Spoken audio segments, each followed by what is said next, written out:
The road to Ash Hollow was a line of hardened mud, cracked by the last of autumn's weak sun and silvered with the first true frost of the year. It cut through a prairie bleached the color of old bone, where the wind had nothing to stop it and blew with a dry, mournful sound that promised a hard winter. For Nora Bell. The wind felt personal. It pushed against her thin shawl, found the gaps in her worn dress, and seemed to mock the meager warmth rising from the basket hooked over her arm. Inside that basket, under a clean but frayed linen cloth, was her entire fortune: 6 loaves of sourdough, 4 apple pies with latticed crusts, and a dozen molasses cookies. The smell of cinnamon, yeast, and sweet apples was a small, defiant shield against the bleakness of the Montana morning. It was the smell of honest work, the only thing she had left to her name besides a stubborn sense of dignity that was growing as thin as her shawl. Nora was 25, though the worry etched around her eyes and the weary set of her shoulders might have suggested more. She wasn't pretty. She had known this for as long as she had known her own name. Her face was too narrow, her mouth too wide, her hair a plain, uninteresting brown that refused to hold a curl. Men's eyes slid right past her, and women's gazes often lingered with a hint of pity, or worse, smug satisfaction. Her mother, before the fever took her last spring, had always said, "Prettiness is a fleeting coin. Nora, a strong back and good hands are true gold." Nora clung to that wisdom like a prayer, kneading it into every batch of dough before the sun was up. As she neared Ash Hollow, the town revealed itself not as a bustling hub of commerce, but as a handful of weary wooden buildings huddled together against the vast, empty land. A general store, a saloon whose bat-wing doors swung even in the early morning, a blacksmith's forge already sending up plumes of acrid smoke, and the stark white steeple of Reverend Ellis's church. The town lived on cattle and the persistent rumor that the Northern Pacific Railway would soon lay tracks nearby, a rumor that kept hope simmering just above despair. The market was just a designated patch of dirt between the general store and the livery. A few farmers had set up wagons with late-season squash and potatoes. Mrs. Gable was there with her jars of pickles and preserves, her sharp eyes missing nothing. Nora found her usual spot, setting her basket on an overturned crate and arranging her goods. The golden brown crusts of her pies and the hearty, flour-dusted loaves were a testament to her skill. They were, she thought with a pang of bitter pride, the most beautiful things about her. The morning dragged on. A few customers stopped, haggled, and bought a loaf or a handful of cookies. The coin she dropped into her worn leather purse felt small and lonely. The wind grew colder, carrying the metallic scent of snow. From across the square, she saw him Abner Cobb, the town banker. He wasn't buying anything. He was watching, his fleshy face impassive, his gaze lingering on the ranchers who looked thin and worried. Cobb had a way of looking at a man's hardship like a hawk looks at a field mouse. He owned the debt of half the county, and his patience was notoriously short. His gaze swept over Nora's small enterprise without a flicker of interest. To him, she was less than nothing, a piece of dust on the town's dusty floor. The townswomen were a different kind of challenge. They'd gather in pairs, their whispers like the rustle of dry leaves. Poor thing, one would say, loud enough for Nora to hear. Still trying with that baking. A woman alone? It's a hard road. The unspoken words hung in the air. A plain woman alone. An unmarried woman. What future is there? Nora kept her spine straight and her face placid, pretending not to hear, focusing on rearranging a pie to show its best side. Her dignity was a fragile armor, easily dented. Around midday, a shadow fell over her stall that had nothing to do with the gathering clouds. "Miss Bell." The voice was as sharp and unforgiving as the frost on the road. Nora looked up into the severe face of Mrs. Pritchard, the owner of the boarding house where Nora rented a single, drafty room. The woman's lips were a thin, straight line, and her eyes were like two chips of slate. "Mrs. Pritchard, good morning." "The morning is nearly gone," the woman snapped, ignoring the pleasantry. "As is my patience. 2 months. Miss Bell, 2 months' rent you owe me." Her voice was not loud, but it was pitched to carry. Heads turned. "Mrs." Gable suddenly became very interested in the label on a pickle jar. Nora felt a hot flush creep up her neck. "I know, ma'am. Business has been slow. I hope to have it for you very soon." "Soon is not a currency, mister. Cobb accepts from me for the mortgage on my house." "Mrs." Pritchard said, crossing her arms. "I have been more than charitable, given your circumstances. But my charity has run its course. You have until tomorrow evening to pay what is owed, in full. Otherwise, you will find your belongings on the street. Is that understood?" Nora's throat was tight. She could only nod. The shame was a physical weight, pressing down on her, making it hard to breathe. All she wanted was to be invisible. But in that moment, she was the center of the market's quiet, cruel theater. "Mrs." Pritchard gave a curt, satisfied nod and marched away, leaving silence in her wake. The encounter soured the air. The few potential customers who had been meandering nearby now seemed to find urgent business elsewhere. Nora's pies and bread, which had seemed so warm and inviting moments before, now looked like monuments to her failure. She had a few dollars in her purse, not nearly enough for 2 months' rent. She needed to sell everything. But the sky had other plans. The clouds, which had been gathering on the horizon, now rolled in, a thick, bruised purple mass that swallowed the pale sun. The wind sharpened, biting with the true fury of the coming winter. The first icy pellets of rain began to fall, spattering against the dusty ground. The market dissolved in a matter of minutes. Farmers threw tarps over their produce. Mothers gathered their children, and the square emptied as people rushed for the shelter of the saloon or their own homes. Soon, Nora was alone, her and her unsold goods, the wind whipping her hair across her face and the cold rain soaking into the shoulders of her dress. Despair, cold and heavy, settled in her stomach. She had failed. Tomorrow, Mrs. Pritchard would throw her out. She would be a woman with nothing, not even a roof over her head. At the start of a Montana winter, the thought was terrifying enough to make her feel numb. She began to pack her things, her fingers stiff with cold. She would have to eat the pies and bread herself over the next few days, a bitter feast of her own failure. It was then that she sensed, more than saw, a presence. A man on a large, dark horse had stopped at the edge of the square. He sat tall in the saddle, a figure of stark lines against the gray, swirling sky. He wore a heavy, oilskin duster, and his hat was pulled low, shadowing his face, even from a distance. There was an aura of stillness about him, an unnerving quiet that seemed to absorb the wind's howl. As he dismounted and tied his horse to the hitching post, Nora recognized him. Every soul in Ash Hollow recognized him. Colt McKenna, the owner of the sprawling McKenna Ranch, the largest in the valley. They called him the Long Shadow, and not just because of his height. A shadow of tragedy and rumor followed him everywhere. 3 years ago, his wife and young son had been killed in a riding accident, a runaway wagon.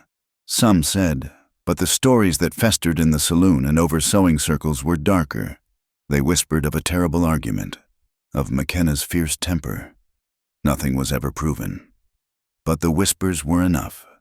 He became a recluse on his own land, a man spoken of in hushed tones, feared more for his silence and the sorrow in his eyes than for any known deed. He moved with a long, deliberate stride, his worn leather boots making no sound in the muddying earth. He walked directly toward her. Nora's heart hammered against her ribs. She kept her head down, fumbling with the linen cloth, hoping he was just passing through. People like Colt McKenna did not stop for market stalls. But he did. His boots stopped just before her crate. She could smell the scent of rain, horse and cold leather. Slowly, she forced herself to look up. His face was hard and weathered, carved by sun and wind. A dark, neatly trimmed beard and mustache framed a mouth that looked like it had forgotten how to smile. But it was his eyes that held her. They were a deep, clear gray, the color of a winter sky, and they looked at her with an unnerving intensity. They took in her soaked dress, her unsold goods, and her plain, worried face. But Nora saw something startling in them. Or, rather, the absence of something. There was no pity, there was no condescension, there was only a quiet, solemn assessment. For a long moment, he said nothing. He simply looked at her wares. Then, his voice, low and rough like stones grinding together. "How much, sir?" Nora stammered, confused. "For the lot," he clarified, his gaze sweeping over the 6 loaves, 4 pies, and the dozen cookies. Nora's mind raced. It was an absurd question. "No one bought the whole lot. It would be $4, sir." It was more than she could hope to make in a good week. He didn't flinch at the price. He reached inside his duster and pulled out a leather pouch. He untied it and tipped several coins into his palm, selecting a few silver dollars and some smaller change. He held it out to her. Nora stared at the money in his gloved hand. Her own hands trembled as she reached out. The coins were heavy, real. She counted them automatically. $5. "Sir, this is too much," she said, her voice barely a whisper. "It's only 4. I know what you said," he replied, his tone leaving no room for argument. He was already turning away. His men, who had been waiting on horseback, began gathering her goods, wrapping them carefully and stowing them in saddlebags. Colt McKenna paused and looked back at her, his gray eyes meeting hers one last time. For an instant, Nora felt as though he could see straight through her, past the plain face and the shabby dress, to the core of her terrified, stubborn pride. He saw her, and he did not look away in distaste. He simply held her gaze. Then, without another word, he mounted his horse, a powerful animal that shifted restlessly in the worsening weather. He gave a slight nod, a gesture so small it was almost imperceptible, and turned his horse, riding out of town with his men, leaving Nora standing alone in the rain. She clutched the 5 silver dollars in her fist, the metal cold against her skin. It was enough. It was more than enough to pay Mrs. Pritchard and have a little left over. Relief washed over her, so potent it made her dizzy. But it was followed by a wave of confusion. Why men like Colt McKenna did not act out of charity. He had the look of a man who did nothing without a reason, a practical, calculated purpose. His purchase had not felt like an act of kindness. It had felt like a transaction, a deliberate acquisition. He hadn't bought her bread. It felt like he had bought something else entirely, something she couldn't name. The first real clap of thunder rolled across the plains, a deep, guttural sound that shook the very air. The rain began to fall in earnest now, a hard, driving sheet of water that blurred the edges of the world. Nora pulled her shawl tighter, the coins a heavy, mysterious weight in her hand, and began the long, wet walk back to a room that, for one more night, was still hers. The frosted road was turning to mud, and the boundary between her old life and whatever lay ahead had just been irrevocably crossed. The 5 silver dollars were a cold, hard lump of hope in Nora's pocket as she battled her way through the storm. The wind tore at her, a physical force that tried to rip the shawl from her shoulders and push her back. Rain, driven almost horizontal, stung her face and plastered her thin dress to her skin. By the time she reached the relative shelter of Mrs. Pritchard's boarding house, she was soaked through and shivering, but her spirit was buoyed by the weight of the coins. She could face the woman. She could pay her debt and keep her room. She pushed open the heavy front door and stumbled into the hall, leaving a puddle on the floorboards. Mrs. Pritchard appeared from the parlor as if summoned by the draft, her face a mask of disapproval. Wipe your feet, Miss Bell. I will not have the whole of Montana's mud tracked through my house." "Yes, ma'am," Nora said, her teeth chattering. She wiped her worn boots on the mat, her fingers fumbling in her pocket for the money. "Mrs. Pritchard, I have the rent." She held out the coins, 4 silver dollars gleaming in the dim lamplight of the hall. It was a victory, hard-won and precious. But the landlady didn't even glance at the money. She crossed her arms, her expression hardening from sour to stone. "It's too late for that," she said, her voice flat. Nora's heart plummeted. "Too late, but you said I had until tomorrow evening." "I have reconsidered," Mrs. Pritchard stated, her gaze flicking with distaste over Nora's drenched form. "This is a respectable establishment. Miss Bell, I have standards. A single woman, with no family, no prospects. It invites talk." The other boarders are beginning to feel uncomfortable. "Uncomfortable," Nora echoed. "Bewildered. I keep to myself. I cause no trouble." "Your very presence is trouble," the woman retorted, a cruel twist to her lips. "People are talking. They see you alone at the market, day after day. And today, taking money from a man like Colt McKenna, right in the town square. What are people to think?" The accusation was so unjust, so twisted, that it stole Nora's breath. The coins in her hand suddenly felt dirty. "He bought my pies, that's all. It was a simple transaction." "There is nothing simple about a man like that." "Mrs. Pritchard sneered. "A man whose own wife and child met such a terrible end. For you to associate with him, it casts a shadow on this house." "I will not have it. I've already rented your room to a traveling salesman, a respectable married man. He arrives tomorrow." It was a lie, and they both knew it. The storm was a perfect excuse, a blustering accomplice to the woman's venom. She wanted Nora gone, and she wanted it now. "But where will I go?" Nora whispered, the fight draining out of her. "In this storm, that is no longer my concern," Mrs. Pritchard said, her voice devoid of any warmth. She pointed a bony finger toward the stairs. "Get your things. You have 5 minutes. I want you out of my house." There was no arguing. The woman's eyes were merciless, defeated. Nora trudged up the stairs to her small room. There wasn't much to pack a spare dress. Her mother's well-used recipe book, a worn-out Bible, and a small tin box containing a few letters and a faded photograph of her parents. She wrapped them all in her spare blanket, creating a pathetic bundle. The room was cold, the wind rattling the window pane like a trapped spirit. This small, drafty space had been her sanctuary, the only place in the world that was hers, and now it wasn't. When she came back downstairs, her bundle clutched to her chest, Mrs. Pritchard was standing by the open front door, letting the wind and rain howl into the hall. The woman didn't offer a single word of parting. She simply watched as Nora stepped out onto the porch, then shut the door firmly behind her. The click of the latch was the sound of finality. The storm consumed her. The wind ripped the breath from her lungs, and the rain was a solid, blinding wall of water. She huddled against the porch railing, the world a chaos of roaring wind and flashing lightning. She had nowhere to go. The church was dark, and she wouldn't impose on Reverend Ellis. The saloon was out of the question.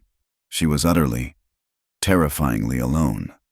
The silver dollars were still clenched in her fist, now a useless, mocking weight. Through the deluge, she saw the faint, swaying glow of a lantern. It grew steadily closer, resolving into the shape of a rider on a large horse, leading another. The rider stopped in front of the boarding house, leaning down to peer through the gloom. It was Colt McKenna.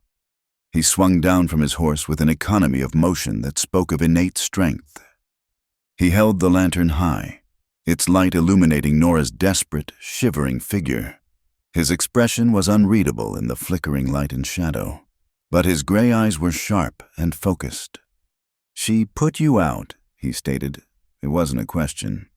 Nora couldn't speak. She could only nod, clutching her bundle as if it were a shield.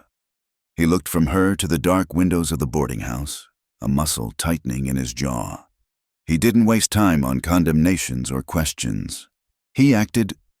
"You can't stay here. You'll perish." He gestured with his head toward the spare horse, whose reins were tied to his saddle. "My ranch is 5 miles north. You can shelter there for the night." Nora hesitated. To go with this man, the Long Shadow, to his isolated ranch, was to leap from one danger into the unknown jaws of another. The town's whispers echoed in her mind, but then another gust of wind nearly tore her from her feet, and the cold had sunk so deep into her bones she felt her limbs growing numb. The alternative was not the unknown. It was a cold, certain death. "I have no choice," she managed to say, her voice thin against the storm's roar. He nodded, accepting her answer as a simple fact. "Can you ride?" "Yes, sir." He helped her mount the spare horse, his grip on her arm firm and impersonal. The touch was brief, but it sent a jolt of surprising warmth through her cold, numbed skin. He handed her the reins, then mounted his own horse and took the lead, his lantern cutting a small, brave circle of light in the overwhelming darkness. The ride was a brutal, silent ordeal. Nora bent low over the horse's neck, her face shielded from the worst of the rain, and followed the bobbing light of Colt's lantern. The world was reduced to the sound of the storm, the rhythmic splash of hooves in the mud, and the solid, reassuring presence of the man riding ahead of her. He was a dark, steady shape, a landmark in a world that had dissolved into chaos. After what felt like an eternity, they turned off the main road, passing under a high archway of timber that read McKenna Ranch. They rode into a large yard surrounded by barns and outbuildings, all dark and silent shapes against the night. The main house was a large, 2-story structure made of dark wood, with a long porch. It was imposing, but not a single window glowed with light. It looked as cold and unwelcoming as the storm itself. Colt dismounted and helped her down, his hands briefly at her waist. He led her onto the porch as a ranch hand appeared from a bunkhouse to take their horses. Colt pushed open the front door and gestured for her to enter. The inside of the house was vast, dark, and colder than the night outside. The air was still and smelled of dust, old wood, and something else, a deep, settled loneliness. Colt lit a kerosene lamp on a hall table, and the light revealed a large, sparsely furnished room. A massive stone fireplace dominated one wall, its hearth black and cold. The furniture heavy, dark, and masculine was covered in a fine layer of dust. This was not a home. It was a shelter, a place where a man existed but did not live. "The kitchen is through there," he said, his voice echoing slightly in the cavernous space. "There should be wood in the box. Get a fire going. Warm yourself." He turned as if to leave her there, to retreat into the shadows of his own house. But Nora's pride, battered and soaked as it was, would not allow it. She could not accept this as charity. She had to earn her place, even if it was just for one night. She took a deep breath, the cold air burning her lungs, and spoke to his back. "Mr. McKenna." He stopped, turning slowly to face her. The lamplight cast long shadows across his face, making his expression impossible to read. Nora stood as straight as she could, her wet dress dripping onto the floorboards, her meager bundle held tight in her arms. She met his intense gray eyes without flinching. Her own voice, when it came, was quiet but steady, stripped of all artifice, all pleading. It was the plain, unvarnished truth. "I'm not pretty, sir, but I can cook." The words hung in the silent, cold air between them. It was not an offer of seduction. It was a proposal of value. It was all she had. Her hands, her skill, her work ethic. She was laying her only gold on the table. Colt McKenna looked at her for a long time. His gaze was searching, as if he were measuring her worth not by her face or her station, but by the steel in her voice. He had a ranch to run, A dozen hungry men in the bunkhouse who were surviving on the efforts of old Pike, a camp cook whose best years were long behind him. A hard winter was coming. A well-fed crew was a productive crew. It was a practical problem, and here, delivered by the storm, was a practical solution. The men eat at 6 in the morning, noon, and 7 in the evening. He said at last, his tone all business. You'll have a room upstairs. You'll be paid a fair wage at the end of each week. Your duties are confined to the kitchen and the mess hall. You are not to ask personal questions of me or my men. He paused, his gaze becoming harder. And one other thing. The large barn at the east end of the yard. You stay out of it. Understood. Understood, Nora said, relief and a tremor of apprehension running through her. He gave a single, curt nod. Good, see to the fire. With that, he disappeared up the main staircase, his footsteps echoing on the wooden treads before being swallowed by the oppressive silence of the upper floor. Nora was alone again, but this time it was different. She had a purpose. She set her bundle down and walked into the kitchen.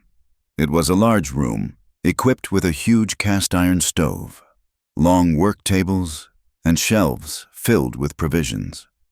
But like the rest of the house, it was cold and layered with dust. It felt dormant, as if its heart had stopped beating long ago. Nora found the wood box, her hands sure and practiced.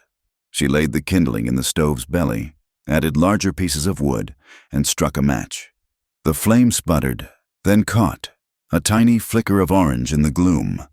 Slowly, it grew, devouring the wood, and a deep, radiant warmth began to push back against the room's chill as the fire roared to life. Nora looked around the kitchen. It was a challenge, but it was a challenge she understood. This was a place of work, a place of sustenance. For the first time in a very long time, she felt like she was standing on solid ground. Later, after she had prepared a simple meal of bread and bacon for the men who came in from the bunkhouse, their faces curious but respectful, she noticed something. Colt McKenna did not join them. One of the hands quietly took a plate to a closed door down the hall, a study. Nora presumed the long shadow kept his distance, even in his own house. Exhausted but unable to sleep, she explored the main floor just a little, her path lit by a single candle. She passed the study, hearing no sound from within. At the very back of the hall was a door that was locked. It was an odd place for a locked room. Curiosity, a rare indulgence for her, took hold. She knelt down, peering through the old-fashioned keyhole. The view was narrow, but she could make out a room bathed in moonlight from a single window. It was a child's room. In the center, standing stark and lonely in the pale light, was a small, beautifully carved wooden rocking horse, its paint faded and peeling. The entire room, the horse, a small bed, a toy box in the corner. All of it was covered in a thick, undisturbed blanket of dust and cobwebs. It was a tomb, a perfectly preserved monument to a life that had been violently stopped. Nora pulled back, a chill running down her spine that had nothing to do with the cold. She now understood. The house wasn't just empty. It was haunted, not by ghosts, but by a memory so powerful it had frozen everything in time. And she was now standing right in the middle of it. Nora Bell rose before the first hint of dawn, while the world outside the McKenna ranch house was still a vast, silent sea of indigo. The storm had broken, leaving behind a sky of bruised clouds and an air scrubbed clean and sharp with cold. In the profound quiet of the house, her movements were the only signs of life, the soft scrape of the stove lid, the rustle of kindling, the scratch and flare of a match. The kitchen, her new domain, was her first and most important project. In the daylight, she saw the full extent of its neglect. A film of greasy dust covered every surface. The pots and pans were tarnished, and the pantry, while well stocked with staples like flour, beans, and salted pork, was a chaotic jumble. It was a space that had been used for function, but not for care. She worked with a quiet, fierce energy that was part habit, part salvation. She started with the stove, scouring it until the cast iron gleamed a dull, respectable black. She scrubbed the long wooden work tables until the grain of the wood reappeared, smelling faintly of lemon and soap. She organized the pantry, arranging sacks and tins with a librarian's precision, making a neat, handwritten list of what was plentiful and what was lacking. She found a bundle of clean, unused dish towels tucked away in a drawer, and when she hung them on a line near the stove, their stark whiteness seemed like a flag of a new regime. Her most prized possession, which she had carried in a small, sealed crock inside her bundle, was her mother's sourdough starter. It was a living thing, a legacy of yeast and flour that had been in her family for decades. She fed it with fresh flour and warm water, and soon, the faint, tangy smell of fermentation began to fill the kitchen. It was the smell of life, of patient creation, and it was the first blow against the house's cold, lonely silence. That first breakfast was a simple affair: fried salt pork, biscuits, and coffee thick enough to float a horseshoe, but it was different. The biscuits were light and fluffy, not the hard, dense pucks the men were used to from Old Pike. The coffee was strong, but not bitter. The men, a dozen of them, filed into the mess hall, a long, cheerless room adjoining the kitchen. They were rough men, with calloused hands and faces weathered by the elements. But they ate with a kind of focused reverence. They cast curious, shy glances at Nora as she moved between the kitchen and the hall, refilling the coffee pot. They said little, but their clean plates were a language she understood perfectly. Colt McKenna, she learned, took his meals in his study. A quiet, older hand named Silas was tasked with bringing him a tray. Nora prepared his plate with the same care as the others, but the distance he maintained was like a wall running through the center of the house. She could feel his presence, a quiet, brooding weight on the other side of the wall, but he remained unseen. Her days settled into a rhythm dictated by the sun and the appetites of hard-working men. She baked bread daily, the hearty, crusty loaves filling the house with a scent it hadn't known in years. She made stews that simmered for hours, their rich aroma a welcoming promise at the end of a long day. She was frugal and clever, using bacon drippings for flavor, saving vegetable scraps for stock, and rendering lard with an expert's touch. She started a ledger, meticulously tracking every dollar spent, every pound of flour used. This was more than a job. It was a reclamation. She was rebuilding her own life by nourishing the lives of others. A few days into her new routine, she had her first visitor. She was kneading a large batch of dough when a flicker of movement near the pantry door caught her eye. She froze, her hands deep in the soft, yielding flour. A boy, no older than 12, was trying to ease a sack of dried apples from a low shelf without making a sound. He was wiry and small for his age, with a thatch of unruly dark hair and clothes that were little more than patched-together rags. His face was smudged with dirt, but his eyes were bright and quick, like a fox's. It was Finn Doyle, the town orphan, who lived by his wits and the charity or carelessness of others. He froze when he saw her watching him, his eyes wide with the panicked look of a cornered animal. He was ready to bolt. Nora didn't raise her voice. She didn't move. She simply kept her hands in the dough and spoke in a calm, even tone. "Those apples are hard as rocks. Son, you'll break a tooth on them." Finn stared at her.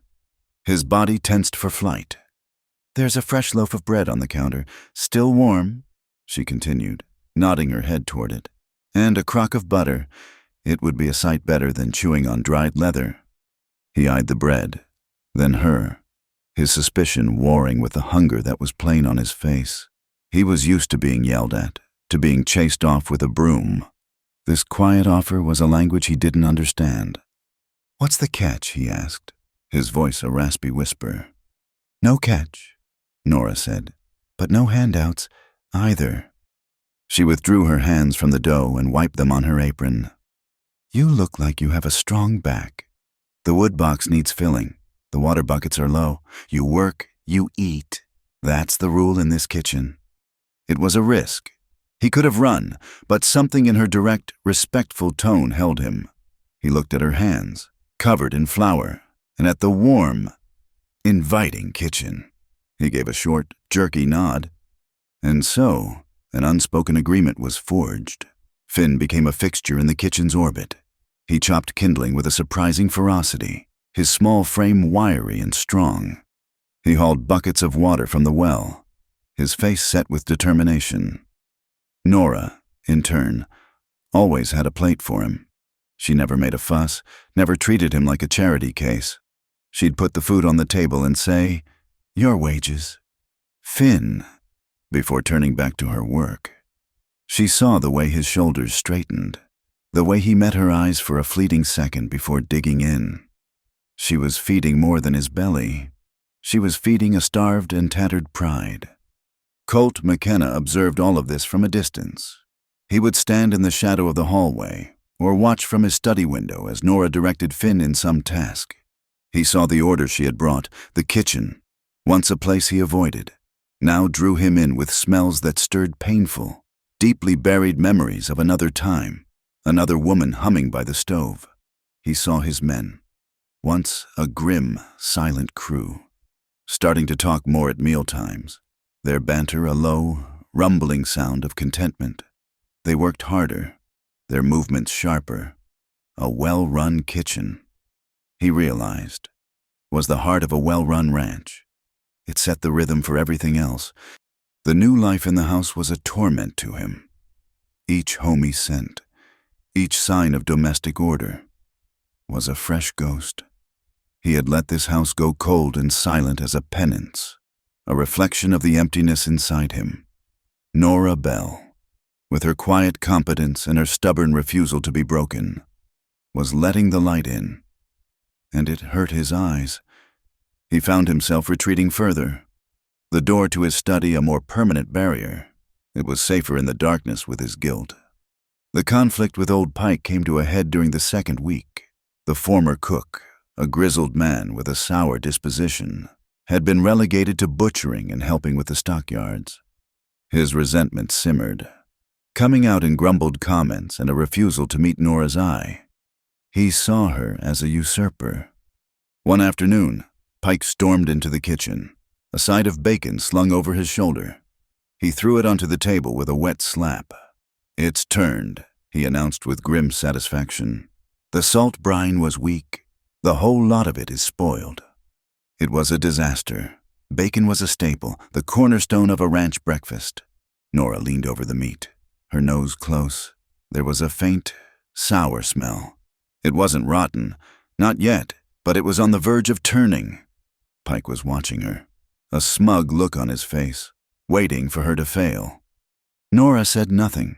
She went to the pantry and returned with a heavy sack of salt, a jug of molasses, and a pouch of peppercorns. She trimmed the questionable edges from the bacon with a sharp knife, then set to work creating a new, powerful curing rub. For the next hour, she worked in silence, rubbing the mixture deep into the meat, her movements precise and confident. She then rehung the bacon in the smokehouse, explaining to a skeptical Pike that the heavy smoke and the new cure would halt the spoilage and salvage the meat. 2 days later, the bacon she served at breakfast was crisp, salty, and had a deep, smoky flavor that was better than anything the men had ever tasted. Old Pike came into the kitchen as she was cleaning up. He stood by the table for a long moment, turning his worn hat over and over in his hands. "My wife, she used to know a trick like that," he said, his voice a low rumble. "Haven't seen it done in 30 years. He finally looked at her, his eyes holding a new, grudging respect. "You know your business, ma'am. I'll give you that." From that day on, he became her quiet, loyal deputy, anticipating her needs and silencing any grumbling from the men. But if Nora was building a fragile peace within the ranch, the world outside was growing more hostile. When she rode the supply wagon into Ash Hollow, She felt the change. The whispers that had followed her before were now more pointed. Abner Cobb watched her from the bank's window with an unreadable expression. At the general store, Mr. Gable, who had always been friendly, suddenly couldn't extend her credit for a large order of flour. "I'm sorry, Nora," he said, avoiding her eyes. It's just business. Cash only, for now." She knew what it was. She was McKenna's woman now, in the town's eyes, living under his roof, unmarried. The fact that she was a cook, an employee, was a detail they chose to ignore. The town had judged her, and its doors were beginning to close. The final piece of the puzzle of Colt McKenna fell into place one evening by accident. One of the younger hands, a boy named Jed, had been thrown from a horse a week earlier, his arm badly broken.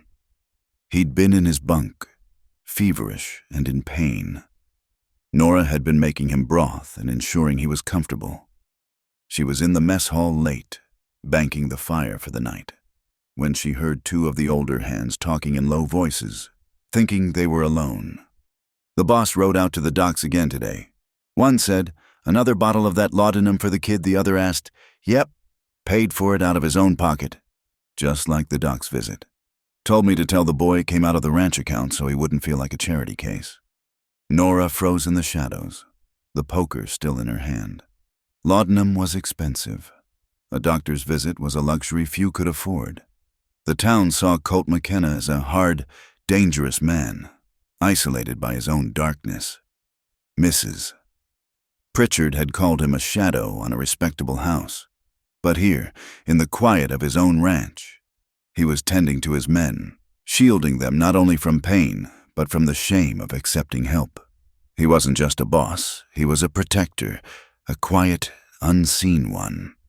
She finished her work and went up to her small room, her mind reeling.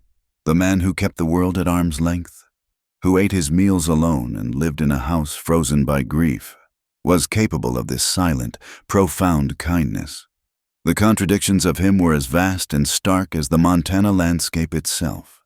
And she, Nora Bell, who was not pretty but could cook, was standing right in the heart of it. The first true blizzard of the year did not arrive with a warning. It simply descended, a sudden furious onslaught of white that erased the world. One moment, the sky was a sheet of cold, gray metal. The next, it was a churning vortex of wind and snow. The wind screamed like a banshee around the corners of the ranch house, and the fine, dry snow found its way through every crack, under every door, a fine, cold dust settling on the floors. Inside the kitchen, Nora worked with a practiced calm, the warmth from the big stove a defiant fortress against the storm's siege. The smell of baking bread and simmering beef stew filled the house, a scent of security and sustenance. The ranch hands were all accounted for, their work confined to the relative shelter of the barns, checking on the nervous, lowing cattle who huddled together for warmth. It was old Pike who voiced the first flicker of worry.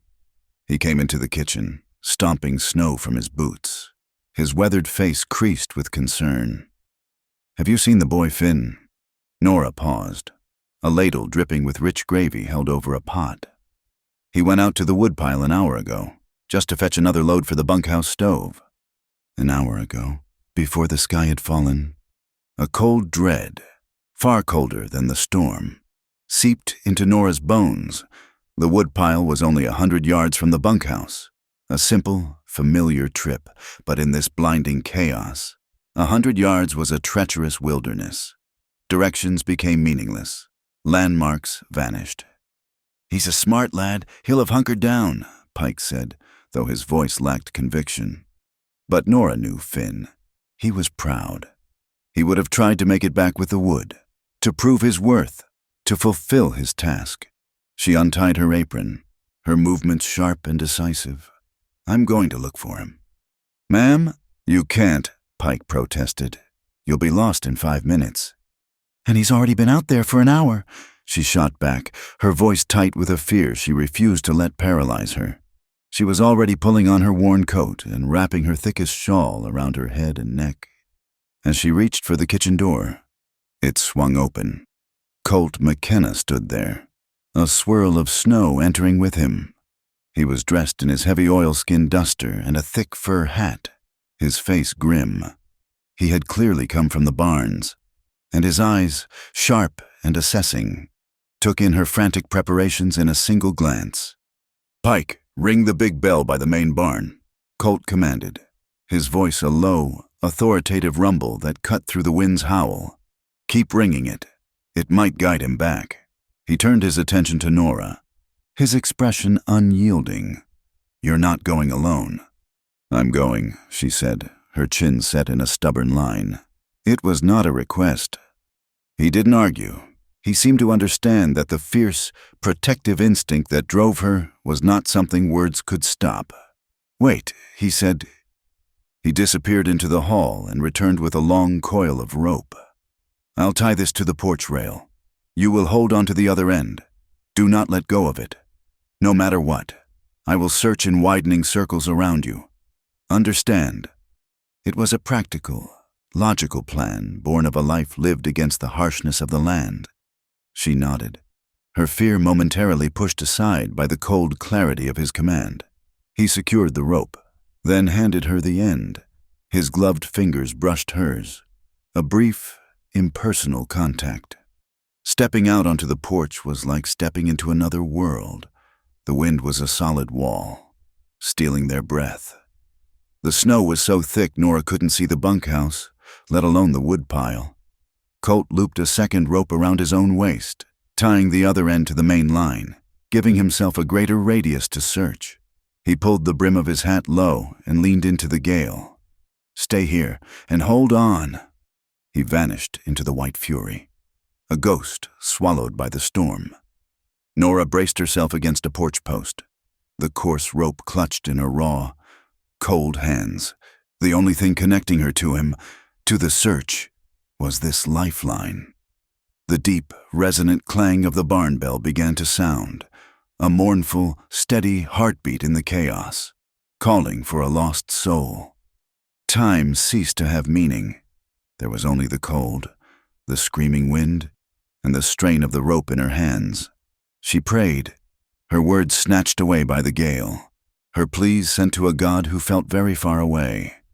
She imagined Finn, small and alone, the cold seeping into him, and a fierce, primal terror gripped her.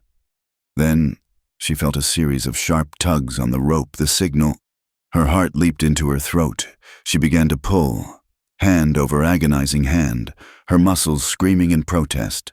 A dark shape began to emerge from the swirling snow.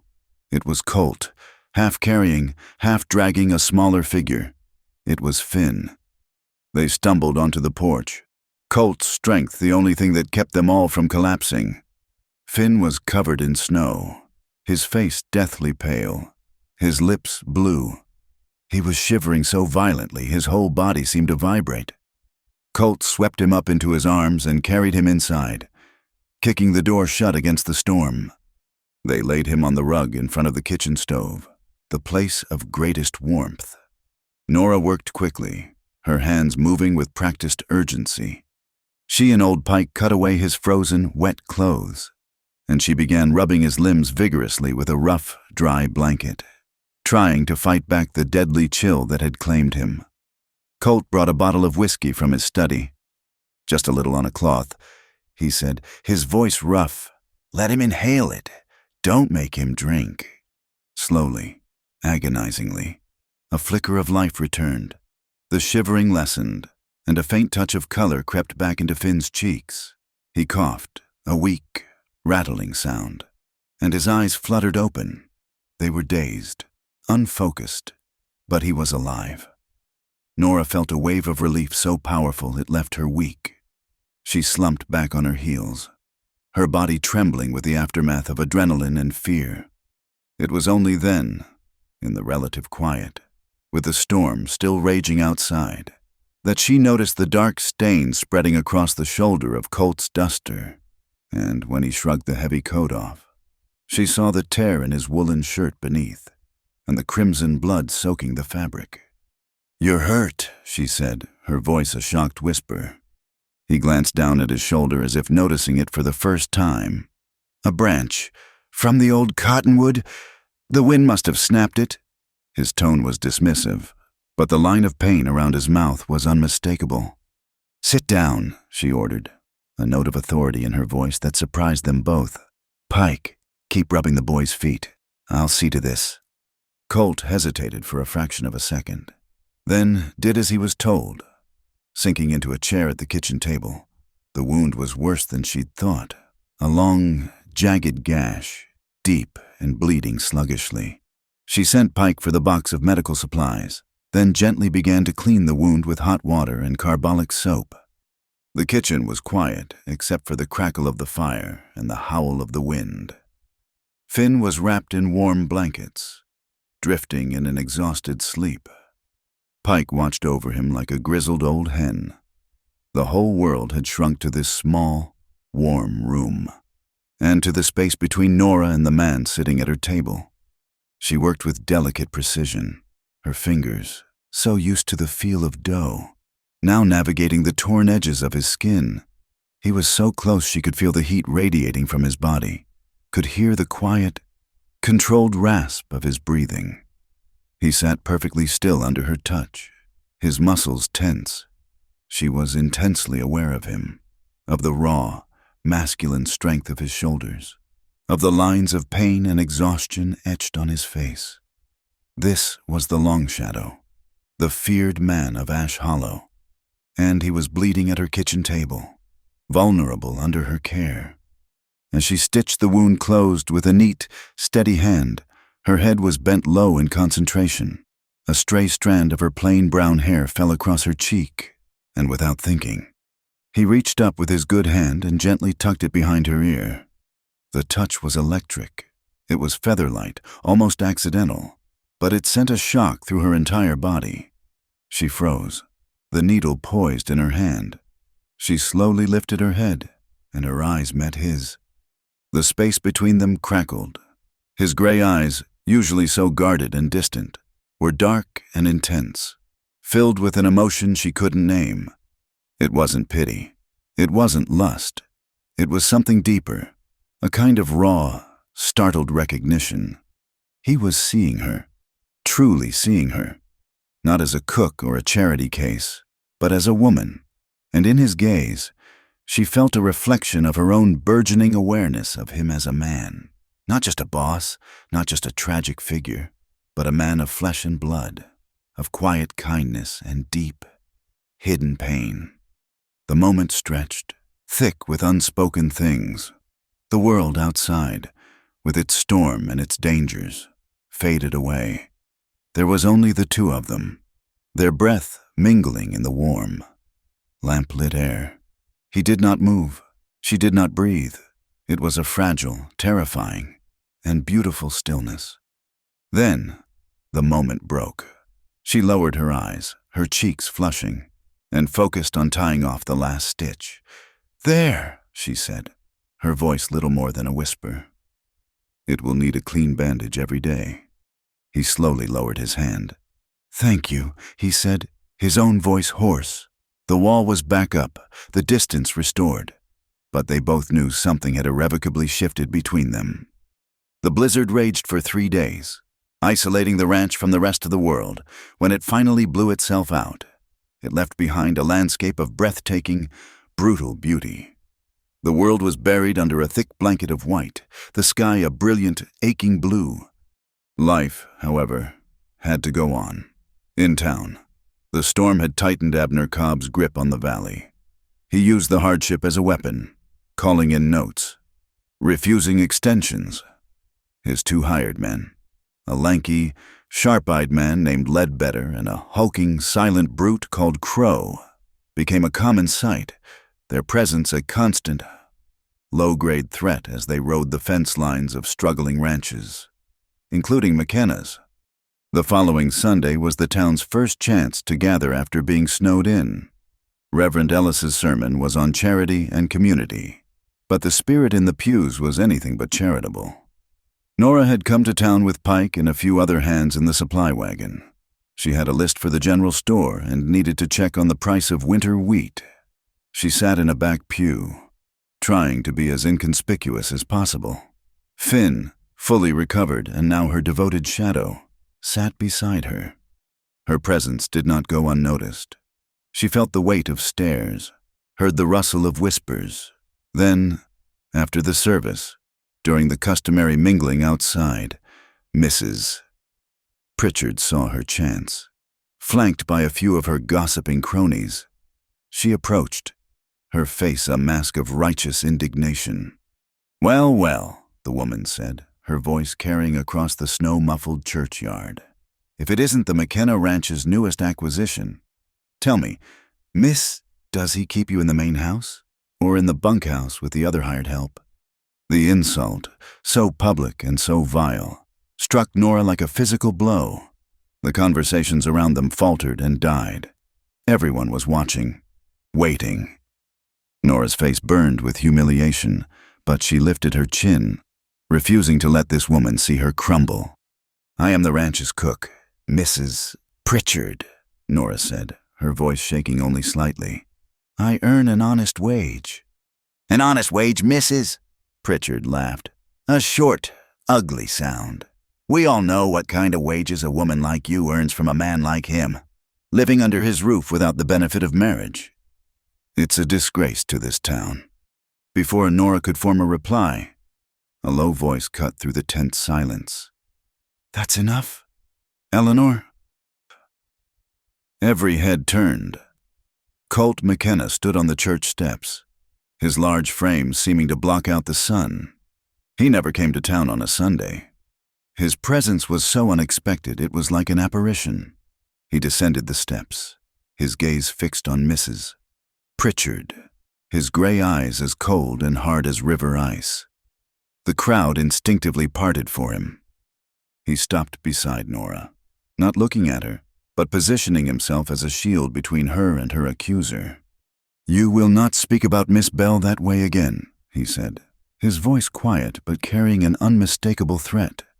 2 weeks ago, in the worst storm this valley has seen in a decade, this woman went out into the blinding snow to save the life of a child. For the past month, she has single-handedly run a kitchen that feeds 12 men, allowing my ranch to function. She works harder than any 2 people in this town. She does it with dignity and without complaint. He paused, his cold gaze sweeping over the silent, watching faces of the townspeople. "You people whisper about shadows, but you don't know what a shadow is. A shadow is the ignorance that allows you to judge a person you don't know. It's the cruelty that allows you to attack a woman who has done nothing but work for an honest living." He finally looked at Mrs. Pritchard, his face a mask of cold contempt. "Her presence is not a disgrace to this town.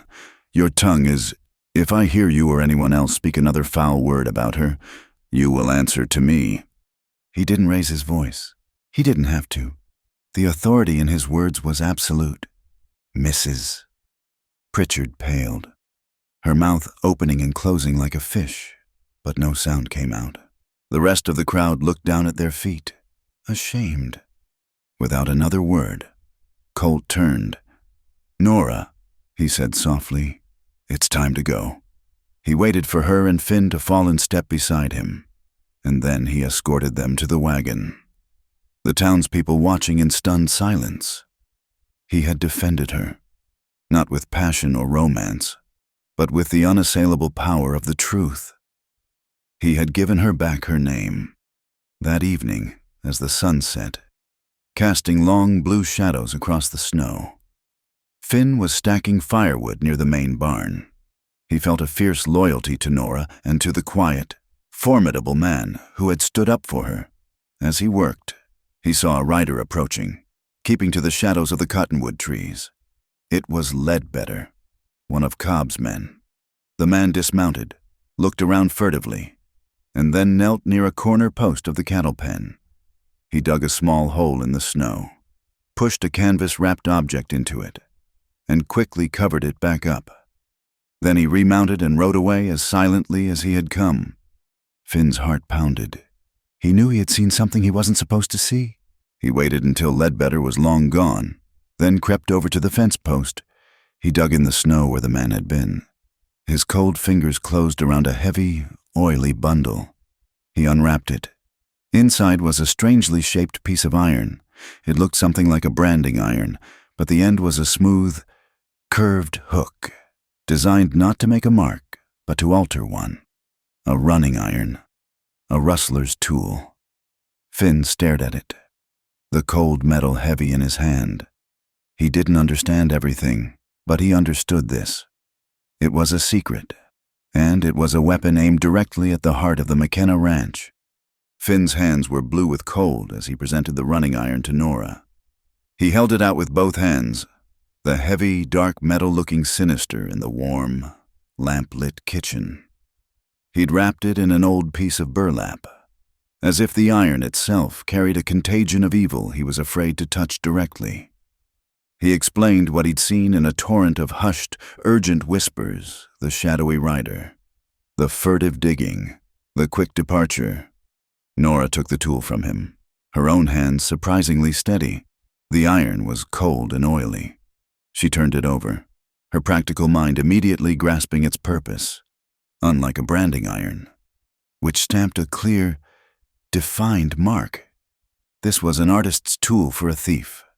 Its curved hook was designed to subtly alter existing brands, to turn a neighbor's mark into your own.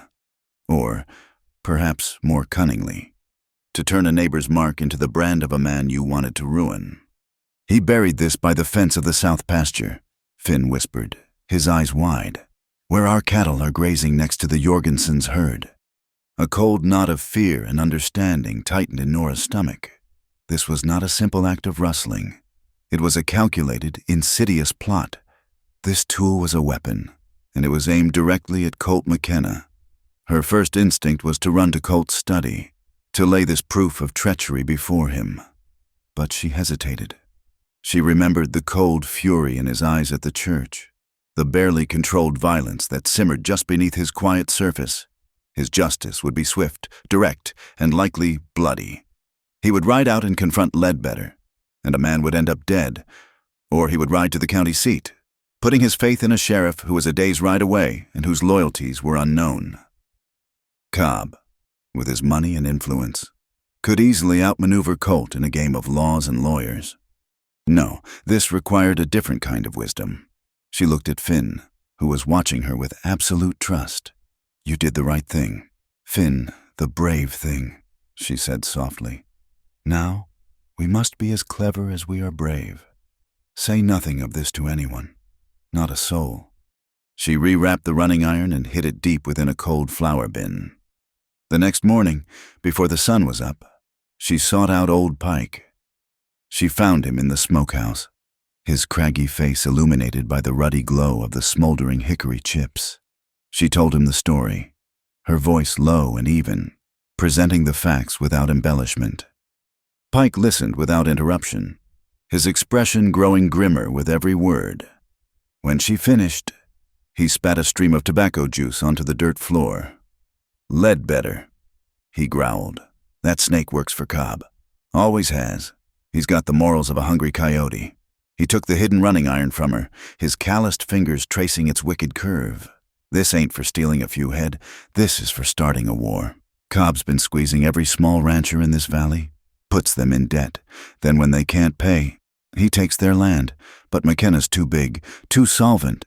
He can't be squeezed, so he must be broken." "What do we do?" Nora asked. "The boy saw where Ledbetter rode from," Pike asked, his eyes sharp. "He said he came from the north, along the ridge." Pike nodded slowly, his mind working like a map of the valley. "There's only one place up there hidden well enough for this kind of work. The old Miller homestead. It's been abandoned for years. Sits in a box canyon. One way in, one way out.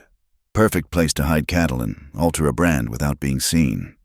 A plan began to form. A quiet conspiracy born in the smokehouse. They would not tell Colt. Not yet. First, they needed irrefutable proof. Something more than a boy's story and a buried piece of iron. 2 nights later, under the sliver of a waning moon, the 3 of them rode out. Pike led the way, his knowledge of the terrain absolute. Nora, Her initial fear now hardened into a steely resolve. Rode beside him, Finn, mounted on a steady old pony, brought up the rear, his small frame radiating a nervous excitement. They moved like ghosts through the gullies and across the frosted prairie, the crunch of their horses' hooves on the frozen ground the only sound. Pike was right. The old Miller place was perfectly secluded, a collection of derelict buildings huddled at the mouth of a narrow canyon. A faint light flickered from a window in the dilapidated cabin. They dismounted a safe distance away, tethering their horses in a thicket of pine, and crept forward on foot. In a makeshift corral behind the cabin, a small herd of about 30 cattle milled restlessly. Even in the dim light, Nora could see that the brands on their hides were fresh, the skin around them raw and angry-looking. Pike drew in a sharp breath. "Look there," he whispered, pointing. "That's Jorgensen's J-bar. And that one, that's from the Triple C. And see how he's done it." He traced a shape in the air. "He's using that hook to drag the C into an EM, and adding a line to make a K. He's turning their brands into McKenna's." The audacity of the scheme was breathtaking. Cobb's men were stealing cattle from the smaller ranches and rebranding them with McKenna's mark. Soon, the Jorgensens and the others would notice their missing stock. Cobb would then discover the rebranded cattle on McKenna's land or being sold at market, and the entire valley would believe Colt was a rustler, preying on his struggling neighbors. His reputation, already tarnished by rumor, would be destroyed. The town, conditioned to believe the worst of him, would turn on him in an instant. They watched for an hour as Ledbetter and Crow worked by lantern light, roping a steer and forcing it into a chute. The smell of burning hair and flesh drifted toward them on the cold night air, a sickening perfume of deceit. It was all the proof they needed. The next morning, Nora knew the time for secrets was over. She took the running iron from its hiding place and marched to Colt's study. She knocked once, firmly, and entered without waiting for an answer. He was at his desk, a ledger open before him, a pen in his hand. The room was neat, orderly, and impersonal. He looked up, his gray eyes questioning her intrusion. Nora placed the running iron on his desk. The heavy iron made a dull, final thud on the polished wood. "Finn found this buried by the south pasture," she said, her voice clear and steady. She then recounted everything what Finn had seen, Pike's suspicions, and what the three of them had witnessed at the Miller homestead. As she spoke, she watched his face transform. The quiet, brooding melancholy was burned away by a cold, lethal rage. His eyes became chips of ice, the muscles in his jaw knotted, and his hands, resting on the desk, slowly clenched into fists. When she finished, he stood up, his tall frame seeming to fill the entire room, radiating a dangerous energy. "The sheriff," he said, his voice a low growl. "I'll ride to the county seat at first light. I'll have him in a posse back here by the end of the week." "No," Nora said, surprising herself with her own boldness. He turned to her, his look of astonishment quickly hardening. "No, this is ranch business. Nora, it's a matter for the law." "Is it?" she challenged, standing her ground? "Or is it a matter for Abner Cobb's law? How long will it take for the sheriff to get here?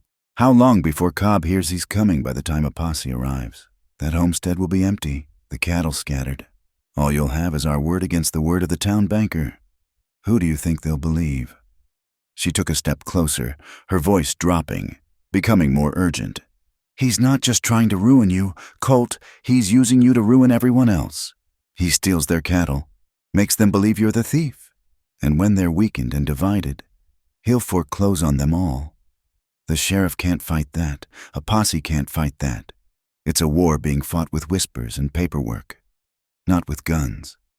"Then what do you suggest we do?" he asked, the anger in his voice now laced with a grudging curiosity. "You fight him the same way. She insisted. You don't go to the law, you go to the people. You ride to the Jorgensens, to the Triple C, to every rancher Cobb is squeezing. You show them this running iron. You take them to the Miller place and you show them their own cattle with your brand burned over theirs. You show them the truth with their own eyes. Cobb is strong because everyone is afraid and alone. If you stand together, you're stronger than he is. It was a radical idea. Ranchers were independent, proud men, slow to trust and quick to defend their own territory. To unite them would be like trying to braid smoke. But as Colt looked at Nora, at the fierce intelligence and unwavering conviction in her plain face, he felt a crack in his own hardened certainty. Her way was not the way of violence or blind faith in a distant law. It was the way of community, of shared truth. It was a way he had long since forgotten. His internal debate was interrupted by old Pike, who appeared at the study door, his face grim. He was holding a piece of paper. "Jed just got back from town," Pike said, his gaze fixed on Colt. "He saw Cobb serve this to old man Jorgensen right outside the general store. Jorgensen was so shaken he dropped it. Jed picked it up for him." Pike handed the paper to Colt. It was an official-looking document from the Ash Hollow Bank. A notice of default on a loan, citing an unusual loss of assets, missing cattle as a breach of the loan's terms. But it was the bottom of the page that made Colt's blood run cold. Stapled to the notice was a copy of a promissory note, a supposed loan from Jorgensen to McKenna for winter feed, with what looked like Colt's signature at the bottom. It was a complete fabrication, designed to look as if Colt was financially entangled with the very man he was supposedly robbing. "I never signed this," Colt said, his voice dangerously quiet. "I never took $1 from Jorgensen in my life." He handed the paper to Nora. She looked at the signature, a bold, confident scrawl, Colt McKenna. She frowned, tilting the paper toward the light. Something about it was wrong. It was a good copy of his signature, but the angle, the pressure of the pen. "My father was left-handed," Nora said softly, almost to herself. She traced the letters with her finger. "When a left-handed person writes, they often have to push the pen, and the ink feathers just a little on the upstroke. A right-handed person pulls the pen." She looked up at Colt, her eyes wide with discovery. "Look at the M and the K. The slant is wrong. The ink is pushed, not pulled. Whoever wrote this was left-handed." Colt stared at her, then back at the signature. She was right. It was a subtle detail, one he would never have noticed, but now that she had pointed it out, it was as clear as day. A forgery, a clumsy one, if you knew what to look for. And everyone in the valley knew Abner Cobb was left-handed. It was the final piece of the puzzle. The running iron showed the method. The forged note showed the motive and the end game. It was a complete, calculated plan to dismantle not just Colt's ranch, but the entire valley's way of life, all under the guise of legal paperwork. Colt looked from the forged document to the running iron on his desk, and then to Nora. Her plan no longer seemed radical. It seemed like the only path forward, to fight paper with truth, to fight division with unity. "Pike," he said, his voice now calm, stripped of its earlier rage and filled with a cold, clear purpose. "Pick 2 men you trust. Set a watch on the Miller place. I don't want a single cow to move without us knowing, but I want them to think they're still getting away with it." He turned to Nora, his gray eyes holding a new light of respect. And something more, a partnership. "You're right," he said. "We won't wait for the law. We'll make our own." The McKenna Ranch was a tinderbox waiting for a spark. For 2 days and nights, a tense, coiled silence had settled over the land. The men moved with a quiet, watchful purpose, their eyes constantly scanning the northern ridge.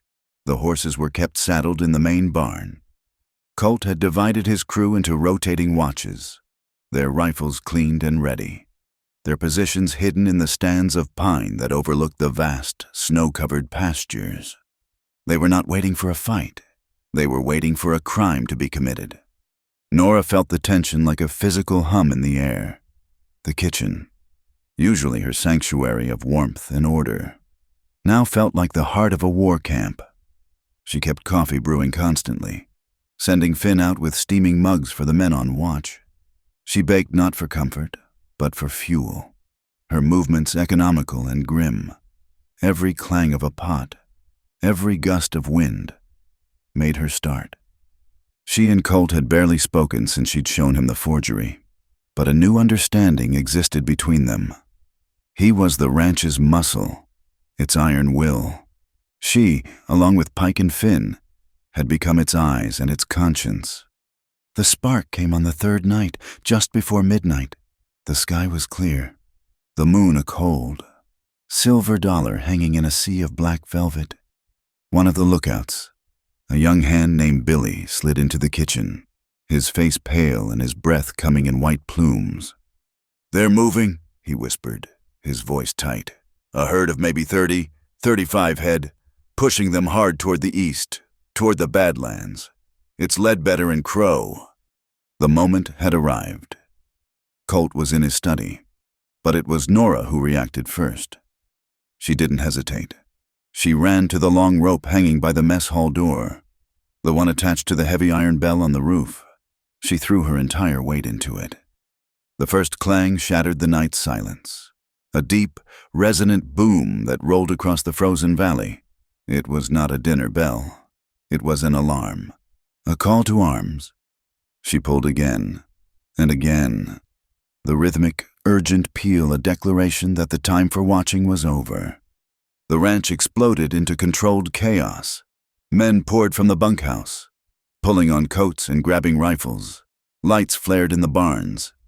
Colt burst from the house, his face a hard mask in the moonlight.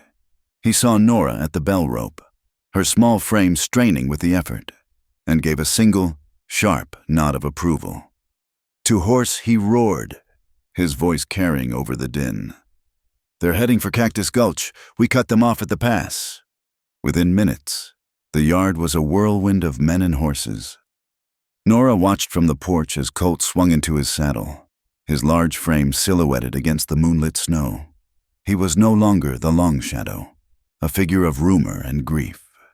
He was a leader, his command sharp and clear, his men moving with the swift, disciplined response of a cavalry troop. As they thundered out of the yard, a dozen riders strong, Nora felt a surge of terrifying, righteous hope. But she would not be left behind. "Finn," she said, her voice low and urgent, grabbing the boy's arm. "Saddlemouse and the pony. We're riding." "But the boss," Finn began, his eyes wide. "The boss will have his hands full," she cut in, a fierce determination hardening her voice. "And we know something he doesn't think we know." Pike showed us the map of the old sluice gate at the mouth of the gulch. "We are not going to be liabilities tonight. We are going to be useful." They took a different route, a shorter, more treacherous path that cut across the low hills. Nora rode with a reckless abandon she didn't know she possessed.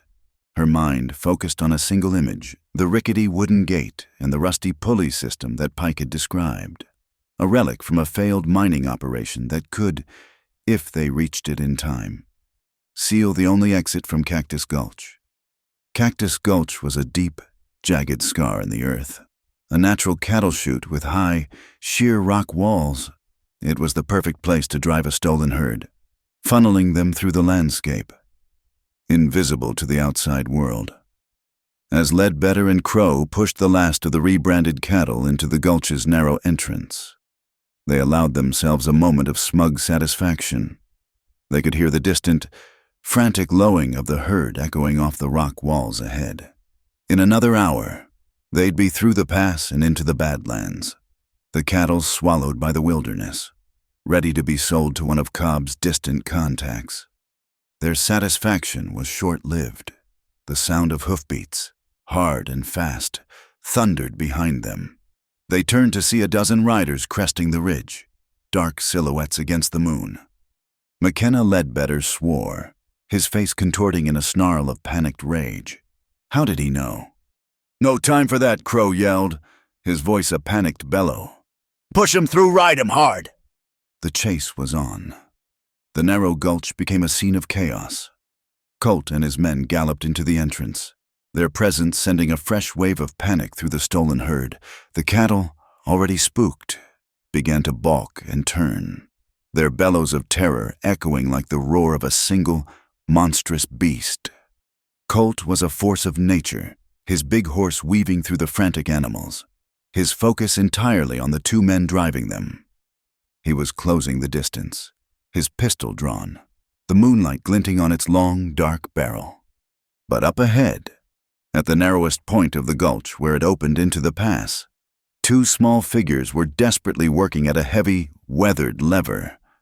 Nora and Finn had arrived just minutes before. They threw their combined weight against the rusted mechanism of the old sluice gate.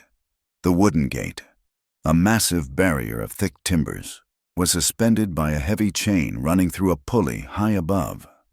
"It's stuck," Finn grunted, his face red with exertion. Again Nora commanded, her voice raw. They pushed, the rope groaning in protest, with a scream of tortured metal. The pulley's locking pin finally gave way. The heavy chain rattled, and the massive wooden gate crashed down, blocking the exit with a ground-shaking thud that sent a cloud of dust and snow into the air. They had sealed the trap. The led cattle, seeing their escape route blocked, stopped dead and then began to turn, a wave of panic flowing back through the herd. The stampede reversed direction. Ledbetter and Crow, caught between the oncoming wall of terrified livestock and McKenna's advancing riders, were thrown into chaos. Crow's horse reared, throwing him to the ground. He was swallowed by the sea of hooves and horns. Ledbetter, a more skilled horseman, wheeled his mount, firing his pistol wildly into the oncoming mass of riders. The shot went wide, but the chaos of the reversing herd worked to his advantage. Separating Colt from his men, Colt saw his opening. He spurred his horse through a gap in the herd, cornering Ledbetter against a sheer wall of rock, a narrow dead end off the main gulch. It was just the two of them now, their horses heaving, their breath clouding in the freezing air. "It's over, Ledbetter," Colt snarled, his pistol leveled. Ledbetter's face was a mask of sweat and fear, but he was a cornered rat, and he chose to fight. He lunged with his horse, trying to knock Colt's gun arm aside. Colt was ready. He sidestepped the clumsy attack and brought the butt of his pistol down hard on Ledbetter's wrist. The man cried out in pain, his own gun clattering to the rocky ground. Colt kicked it away, then dismounted, pulling the terrified man from his saddle and slamming him against the rock wall. "Who hired you?" Colt demanded, his voice a low, terrifying growl. He pressed the cold muzzle of his pistol against Ledbetter's throat. "Who hired you to ruin my name and steal from my neighbors?" Ledbetter just spat, a mixture of blood and defiance. "Go to hell, McKenna!" Something inside Colt snapped. The cold, controlled anger that had guided him all night was consumed by a black, volcanic rage. This man, this worm, was the face of all the whispers, all the sideways glances, all the injustice that had poisoned his life. He was the embodiment of the faceless cruelty that had left him a hollow man in a silent house. The ghosts of his wife and son rose before his eyes, their faces contorted in remembered terror. His thumb pulled back the hammer of the pistol. The click was unnaturally loud in the sudden quiet of the dead-end gulch. He was going to pull the trigger. He was going to wipe this smirk, this man, this piece of the world's ugliness, from existence. "Colt, no!" The voice was not a scream, but a clear, sharp command. It cut through his red haze of fury. Nora stood at the entrance to the narrow passage, her face pale in the moonlight, her chest heaving from her run. She had dismounted and scrambled over the rocks to find him. She did not plead. She did not beg. She simply walked forward, deliberately, until she was standing between the muzzle of his gun and Ledbetter's terrified face. She looked directly into Colt's eyes, her own gaze filled not with fear, but with a powerful, heartbreaking sorrow. "Look at him," she said, her voice quiet but ringing with absolute moral authority. "He isn't worth the price. Don't let your gun make another child an orphan." The word struck Colt with the force of a physical blow. another child an orphan. Her words weren't about Ledbetter. They were about him, about the son he had lost, and the man that loss was about to turn him into. He looked past Nora, at Ledbetter's pathetic, trembling form, and he saw not a villain worthy of death, but a miserable, frightened man. He then looked at Nora, at her plain, earnest face, at the unwavering strength in her eyes, and he saw a future, a different path, one that did not end in a dead-end gulch of hatred and bloodshed. His arm began to tremble. A ragged, guttural sob escaped his lips, a sound of pure agony, of a grief held in check for 3 long, silent years. The fury drained away, leaving behind a vast, aching emptiness. Slowly, with a shudder that racked his entire body, he lowered the gun. The moment the threat of death was gone, Ledbetter crumpled. He slid down the rock wall, sobbing with a mixture of relief and terror. It was Cobb, he blubbered, the words spilling out of him, incoherent and desperate. It was always Cobb. The running iron, the forgeries, all of it. He promised me a piece of Jorgensen's land. He said you were a monster, that the town would thank us for bringing you down. It was all him, all of it. The confession hung in the cold, still air. The rest of McKenna's men had arrived, their faces grim as they took in the scene, their boss shattered and breathing hard. Nora, standing steadfast and alive, and the broken man on the ground, his words sealing the fate of the most powerful man in Ash Hollow. Colt holstered his pistol, his movements stiff and weary. He looked at Nora, his gray eyes raw with an emotion she had never seen there before. It was gratitude. It was shame. It was a kind of awe. He had stood on the brink of becoming the monster everyone thought he was. And she, with nothing but a few quiet words, had pulled him back.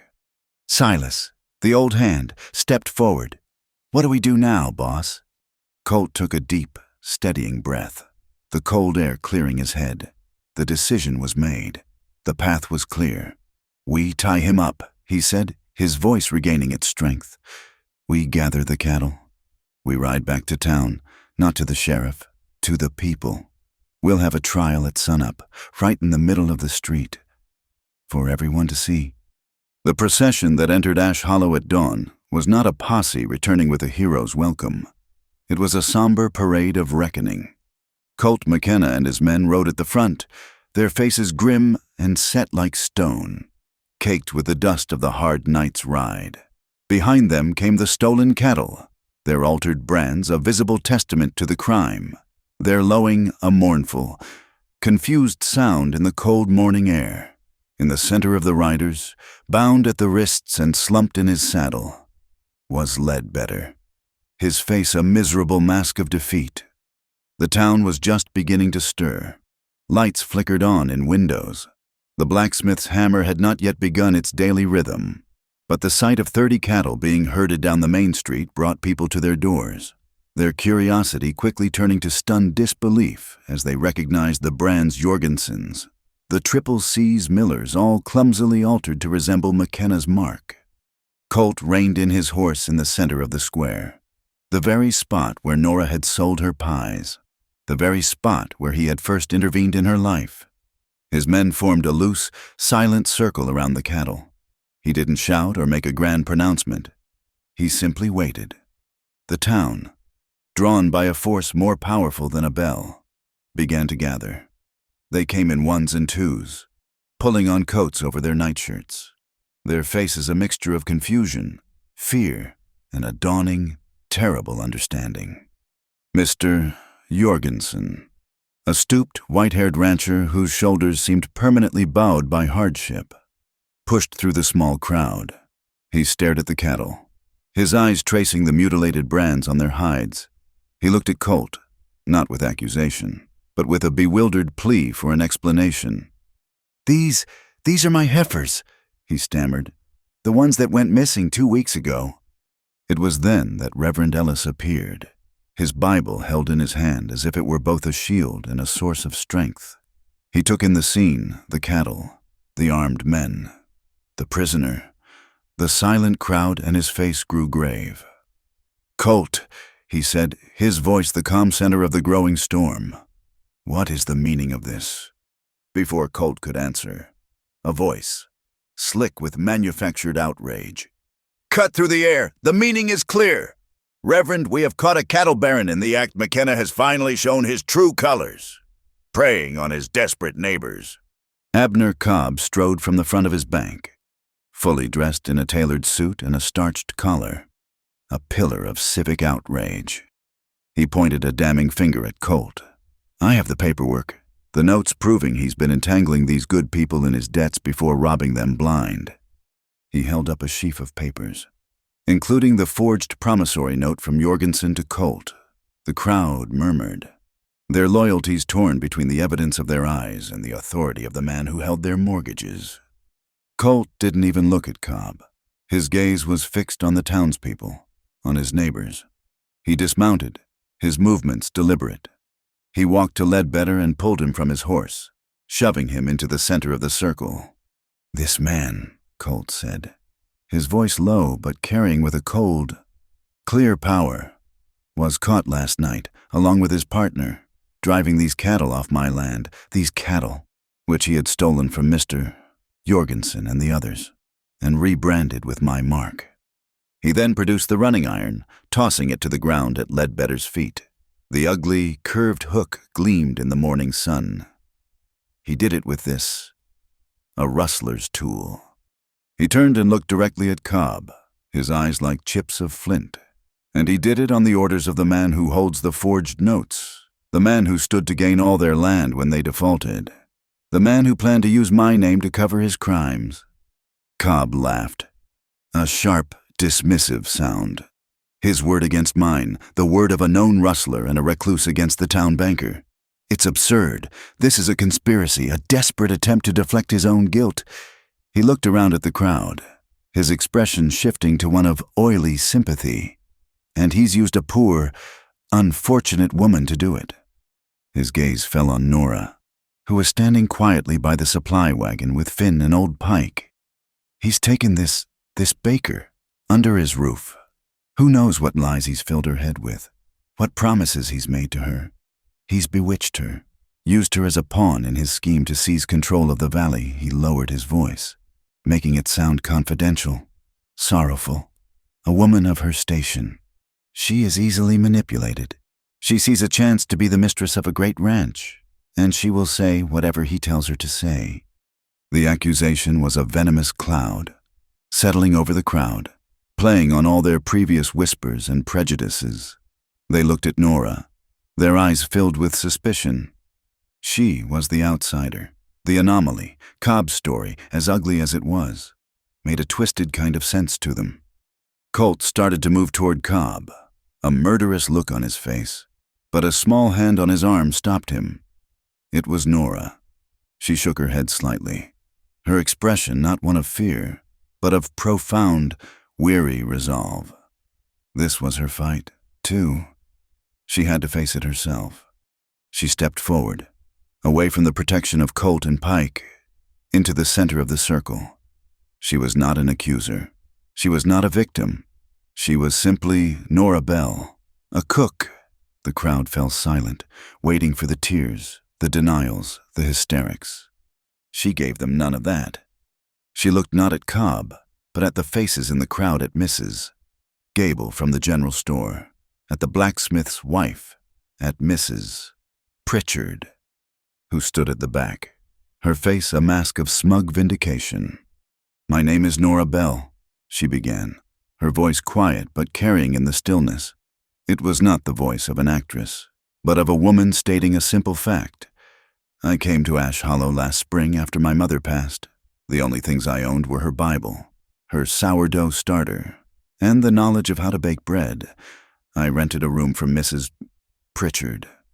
She met the landlady's gaze without flinching. "I worked every day, from before dawn until after dusk. But times were hard. I fell behind on my rent. Mrs. Pritchard was right to be angry. I owed her money. On the day of the first storm, she told me I had until the next evening to pay, or I would be put out. I had a basket of unsold pies and bread. I had no hope. A murmur went through the crowd. This was not a story of conspiracy. It was a story they understood, a story of hardship. That afternoon, Nora continued, her gaze shifting to Colt.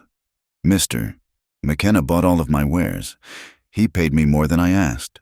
And with that money, I went to pay my debt. But Mrs. Pritchard had changed her mind. She said my association with Mr. McKenna brought a shadow on her house. She put me out into the storm, in the middle of the night. A gasp rippled through the onlookers. Mrs. Pritchard's face went from smug to ashen. I had nowhere to go, Nora said, her voice remaining level. Factual. I believe I would have died on that porch. But Mr. McKenna came back. He offered me shelter at his ranch for the night. I told him I wasn't pretty, but I could cook. He hired me. He did not offer me promises of a fortune. He offered me a job. He offered me honest work and a fair wage. She finally turned her gaze to Abner Cobb, and for the first time, a spark of fire entered her eyes. Mr. Cobb accuses me of being a pawn, of being manipulated.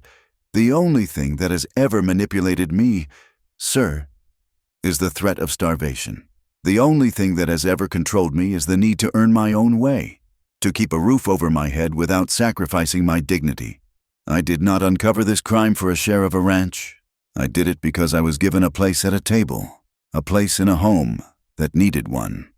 And I will not stand by and watch the good people who gave me that chance be destroyed by the greed of a man who hides his crimes behind a suit and a ledger. She stopped. There was nothing more to say.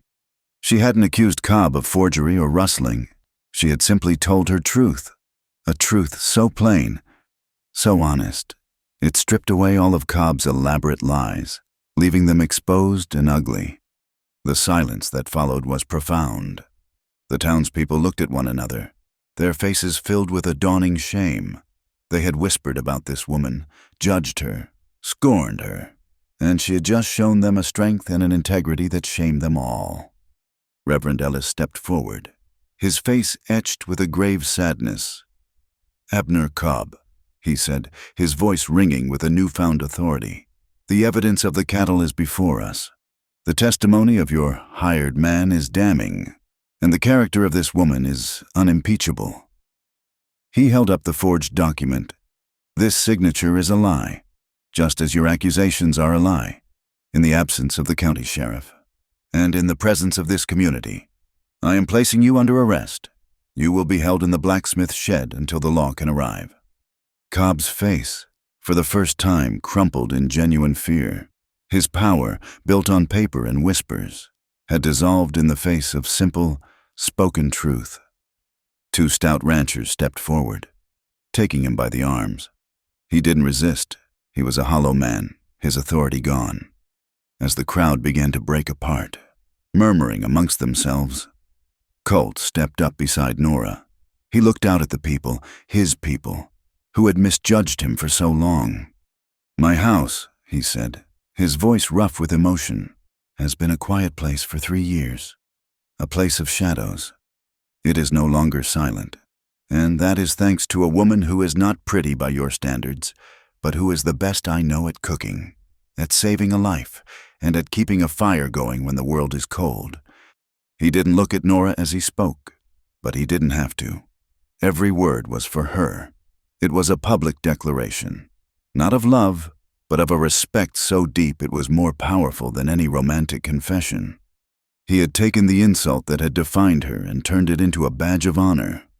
That afternoon, the McKenna ranch was transformed. The oppressive tension was gone, replaced by a weary but profound sense of peace. The men went about their chores with a lighter step. The rescued cattle were being settled into a clean pasture. In the kitchen, the familiar, comforting smells of yeast and roasting meat filled the air.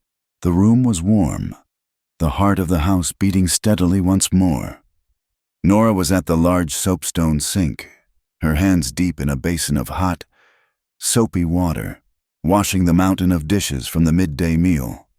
She heard footsteps, and Colt entered the kitchen. He came to stand beside her, picking up a linen towel. He didn't say a word. He just started to dry the plates she washed, stacking them neatly on the counter. They worked in a comfortable, quiet rhythm. The clink of stoneware, the splash of water, the crackle of the fire in the stove. It was a simple, domestic act. A shared task that spoke more than words ever could. All the drama, the fear, the violence of the night before seemed a world away. Here, in this kitchen, there was only peace. Nora passed him a heavy ceramic bowl, and as he took it, his fingers brushed against hers in the warm water. The touch was accidental, but it was like the flick of a match in a dark room. Both of them froze. Slowly, Nora lifted her hands from the water, droplets glistening on her skin in the afternoon light. She turned to face him.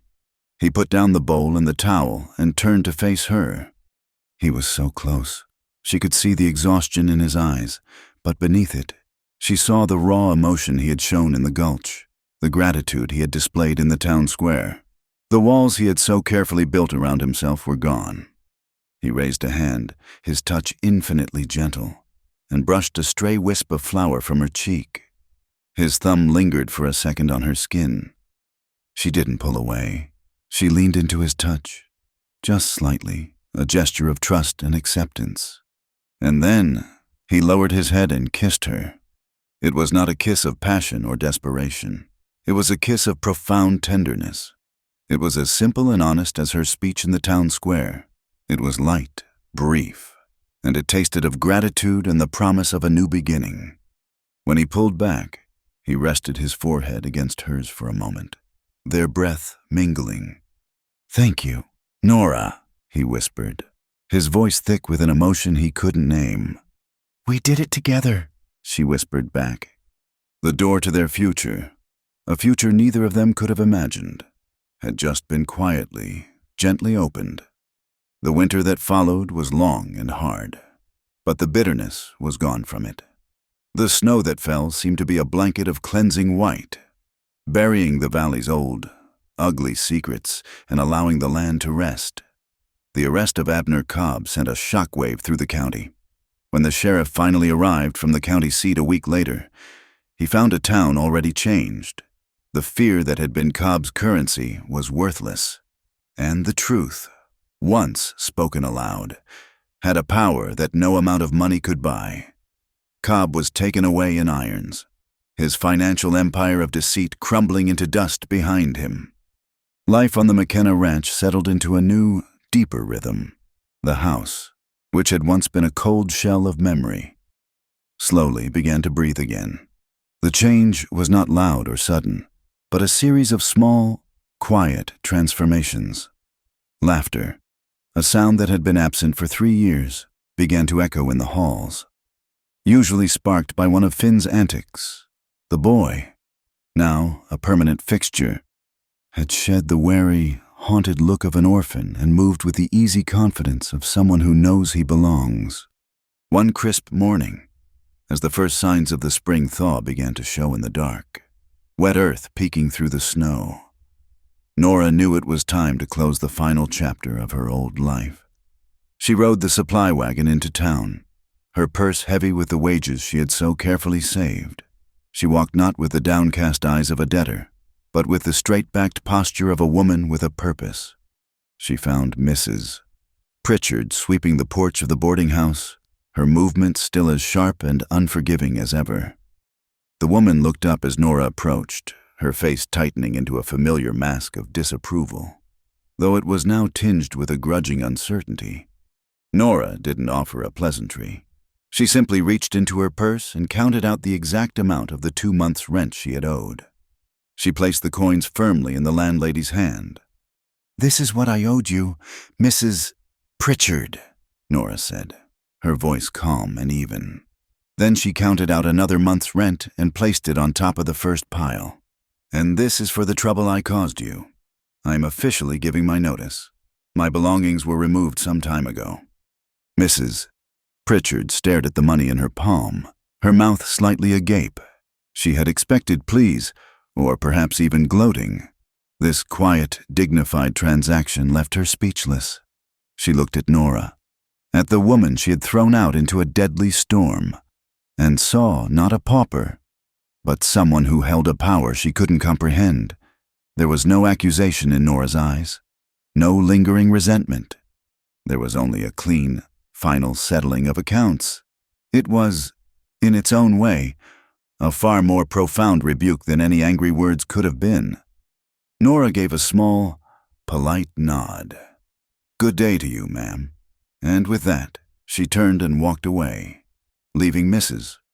Pritchard standing on the porch, a woman diminished not by an enemy, but by her own small, bitter heart. Nora did not look back. The family they were building was an unconventional one, forged in crisis and tempered by hard work. Finn was its bright, energetic center. One evening, as the three of them sat at the large kitchen table which had become the true heart of the house, Colt cleared his throat, a deep, rumbling sound. "Finn," he began, his voice uncharacteristically hesitant.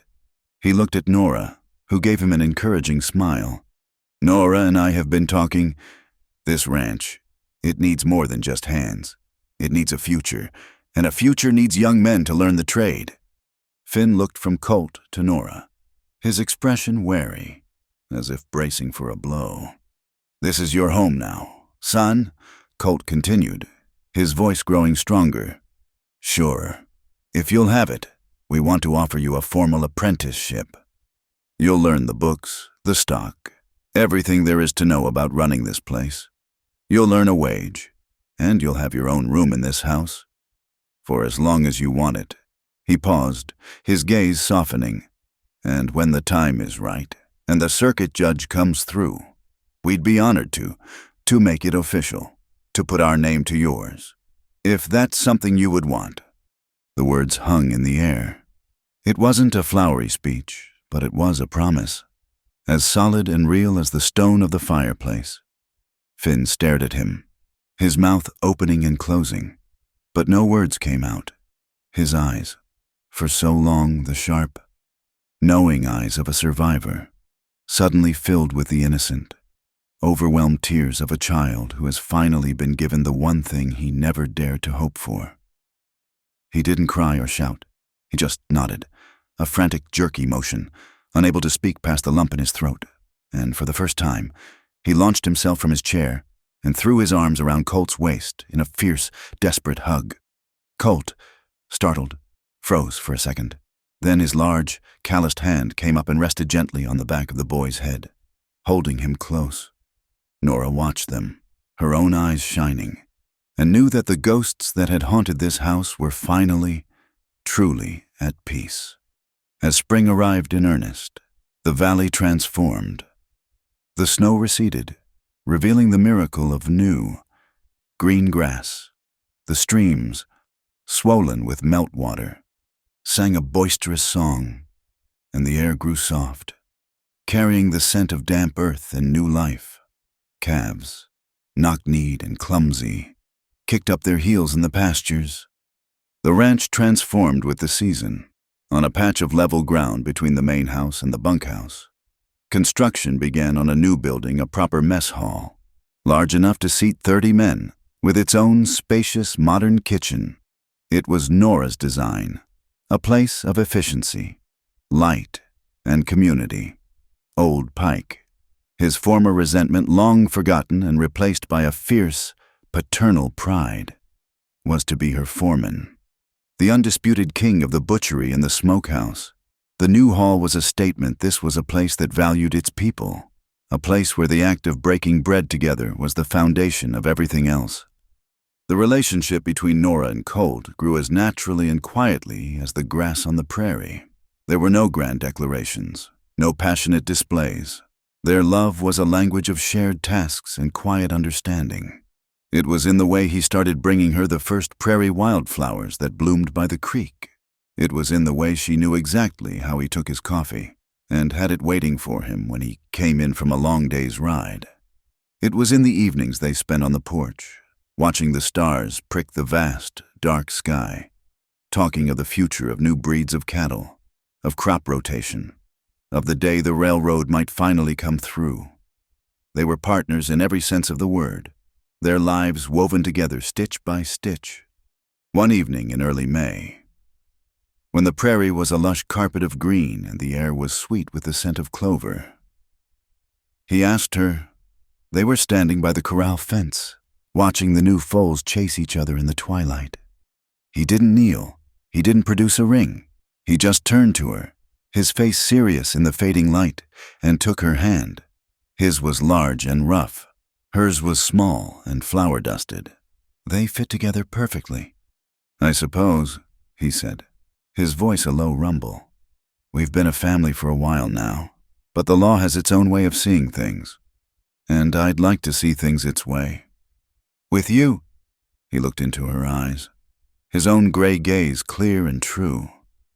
"Nora Bell, will you marry me?" "We'll have to do it right," she replied, a slow, radiant smile spreading across her face. "Reverend Ellis will have to say the words." "He will," Colt confirmed, his thumb gently stroking the back of her hand. "And Finn will have to stand with you." "He will. And Old Pike will have to bake a terrible, lopsided cake that we all have to pretend is delicious." A low chuckle escaped Colt's lips, a sound that was becoming more and more common. "He will insist on it." "Then yes, Colt McKenna," she said, her voice soft but sure. "I will marry you." The wedding was as simple and honest as the people it joined. It took place on a Sunday afternoon, under the vast blue Montana sky, with the greening plains as their cathedral. The entire ranch was there, along with Mr. Jorgensen and a few of the other ranchers and their families. They were not just neighbors anymore. They were allies, a community reforged in the fires of deceit and now bound by a new, hard-won trust. Nora wore a simple blue dress she had sewn herself. Colt wore a clean shirt and a look of quiet, profound joy that smoothed the hard lines from his face. They stood before Reverend Ellis and spoke the old, familiar words, their promises echoing not in a silent, dusty house, but in a home brimming with life. That evening, the long tables from the new mess hall were set up in the yard, groaning under the weight of roasted beef, potato salads, and a dozen different pies baked by Nora herself. The lopsided cake from Old Pike held a place of honor. Laughter and music from a lone fiddle filled the air. As the sun dipped below the horizon, painting the sky in shades of orange and violet, Nora stood on the porch of the house, her house, and looked out at the celebration. She saw Finn, no longer a boy but not yet a man, laughing with the younger hands. She saw Old Pike arguing good-naturedly with Mr. Jorgensen about the finer points of curing ham. And she saw Colt, her husband, standing by the fire, talking with his men, his shoulders relaxed, the shadows finally gone from his eyes. The smoke from the kitchen chimney rose in a straight, steady column into the twilight sky, a beacon of warmth and life. On the long table inside, waiting for the next day, sat a single perfect loaf of sourdough, its crust a deep, burnished gold. The house was no longer silent. It had a soul, and Nora Bell, the woman who was not pretty but who could cook, knew she was finally, truly home. Thank you for listening to our story. We'd love to know where you're tuning in from, so please leave a comment below to connect with us and share your thoughts. If you enjoyed this tale, please subscribe to our channel, Wild West Night. Give this video a like, and consider hitting the hype button to help this story be heard by more people.